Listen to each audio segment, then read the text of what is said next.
Let's see this question. A rectangular block has a square base measuring a cross a and its height is h. It moves on a horizontal surface in a direction perpendicular to one of the edges h being vertical. The coefficient of friction between mu if it topple will. तो ये जो question है ना, जो इसको concept है that is simply toppling पे based question है ये, है ना। तो जो कॉन्सेप्ट हम इसमें यूज करने वाले हैं वो टॉपलिंग के लिए करने वाले हैं। टॉपलिंग,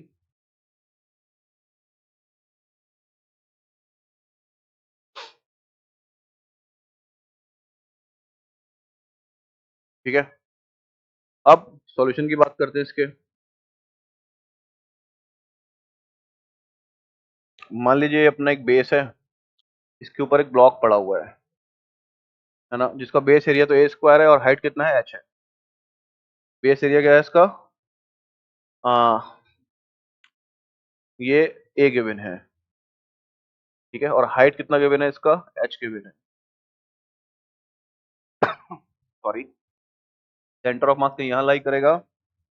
सेंटर ऑफ मास से नीचे की तरफ हम क्या दिखा सकते हैं, अगर इस बॉडी का मास एम है तो नीचे की तरफ एक फोर्स दिखा सकते हैं, that force is M G, ठीक है। अब मान लीजिए ये आगे चल रहा है तो फ्रिक्शन लगेगा पीछे की तरफ, ठीक है ना, ये क्या आ जाएगा आपका फ्रिक्शनल फोर्स आ जाएगा, ठीक है। नॉर्मल आ जाएगा ऊपर की तरफ।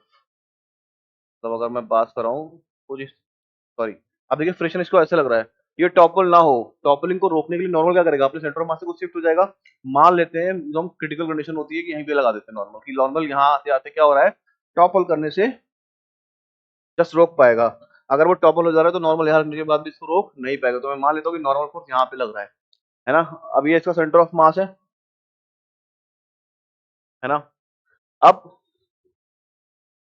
टॉपलिंग उसने क्या हो रहा है, इट विल टॉपल। टॉपलिंग कब हो जाएगी, जब यहाँ पे जो अगर मैं सेंटर ऑफ मास के बाद टॉर्क लिखूं तो देखिए एमजी का टॉर्क 0 हो गया, है ना। टॉर्क क्या होना चाहिए, 0 से ज्यादा होना चाहिए। Torque should be greater than 0। अगर टॉपलिंग होनी है तो टॉर्क होना चाहिए सेंटर ऑफ मास के अबाउट, ठीक है। तो मैं क्या लिख सकता हूँ यहाँ से, देखिए tau about centre of mass should be greater than 0। Toppling हो जाएगी इस केस में। फ्रिक्शन का टॉर्क देखो, फ्रिक्शन की वैल्यू कितनी आएगी, अगर ये काइनेटिक फ्रिक्शन हो गया तो म्यू एम जी, है ना।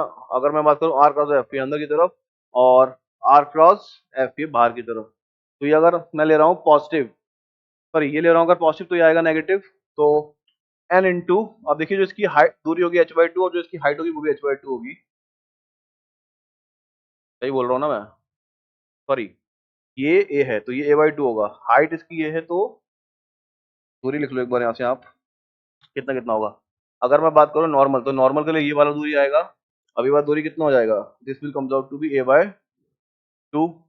अब फ्रिक्शन के लिए ये वाली दूरी आएगी, ये वाली दूरी, तो ये कितना हो जाएगा एच बाय टू, ठीक है। तो मैं क्या लिख सकता हूँ यहाँ से, देखिए एफ इंटू अंदर को अगर मैं ले रहा हूँ positive H by two minus N into A by two and that should be greater than 0।